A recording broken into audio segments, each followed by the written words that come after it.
1. July 30న ప్రయోగించనున్న NISAR earth observation ఉపగ్రహాన్ని ఇస్రో ఏ దేశ అంతరిక్ష సంస్థతో కలిసి అభివృద్ధి చేసింది? A. Japan, B. Russia, C. USA, D. France. Answer C. USA.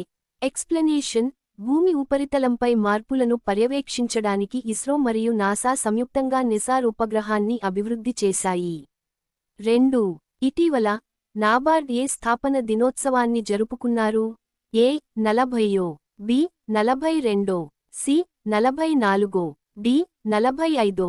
Answer C. 44. Explanation: NABARD 1982 July 12న స్థాపించబడింది మరియు 2025లో దాని 44వ స్థాపన దినోత్సవాన్ని జరుపుకున్నారు. 3. అటల్ ఇన్నోవేషన్ మిషన్ డైరెక్టర్గా ఎవరు నియమితులయ్యారు? A. K. Rajaraman, B. Anish Shah, C. Deepak Bagla, D. Amitabh Kant. Answer C. Deepak Bagla. Explanation: ఆవిష్కరణలు మరియు స్టార్టప్లను ప్రోత్సహించే అటల్ ఇన్నోవేషన్ మిషన్ కొత్త డైరెక్టర్గా దీపక్ బాగ్లా నియమితులయ్యారు. 4. వి. ఎస్. అచ్యుతానందన్ ఏ రాష్ట్ర మాజీ ముఖ్యమంత్రి 101 సంవత్సరాల వయసులో మరణించారు? A. Tamil Nadu, B. Kerala, C. Karnataka, D. Andhra Pradesh. Answer B. Kerala.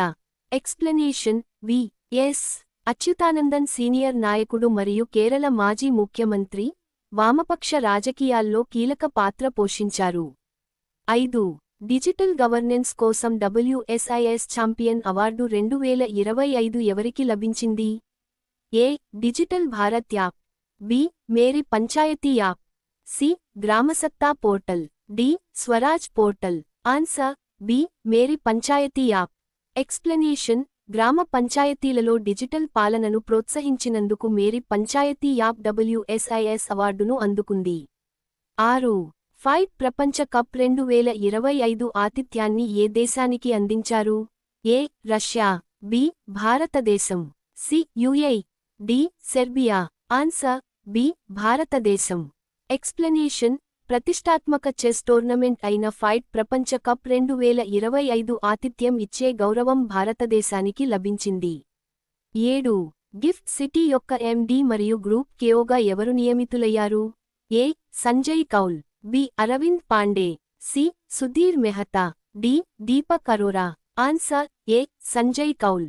Explanation: Gujarat international finance tech city GIFT city యొక్క కొత్త ఎండి మరియు గ్రూప్ కేఓగా సంజయ్ కౌల్ నియమితులయ్యారు. 8.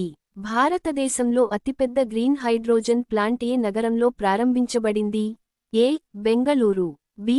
Panipat, C. Jamnagar, D. Visakhapatnam. Answer B. Panipat. Explanation: భారతదేశంలో అతిపెద్ద గ్రీన్ హైడ్రోజన్ ప్లాంట్ పానిపట్లో ఏర్పాటు చేయబడింది. ఇది పర్యావరణపరంగా ప్రయోజనకరంగా ఉంటుంది. 9. జపాన్ ఓపెన్ 2025లో పురుషుల సింగిల్స్ టైటిల్ను ఎవరు గెలుచుకున్నారు? A. Kidambi Srikanth, B. Viktor Axelsen, C. Shi Yuqi, D. Anthony Ginting. Answer C. Shi Yuqi. Explanation: China shuttler Shi Yuqi Japan Open 2025లో పురుషుల సింగిల్స్ టైటిల్ను గెలుచుకున్నాడు. 10. విపత్తు నిర్వహణ కోసం ఐక్యరాజ్యసమితి అభివృద్ధి కార్యక్రమం ఏ రాష్ట్రంతో ఒప్పందంపై సంతకం చేసింది? A. Uttar Pradesh, B. Odisha, C. Gujarat, D. Maharashtra. Answer A. Uttar Pradesh. Explanation: విపత్తు నిర్వహణను బలోపేతం చేయడానికి UNDP ఉత్తరప్రదేశ్ ప్రభుత్వంతో ఒక ఒప్పందంపై సంతకం చేసింది.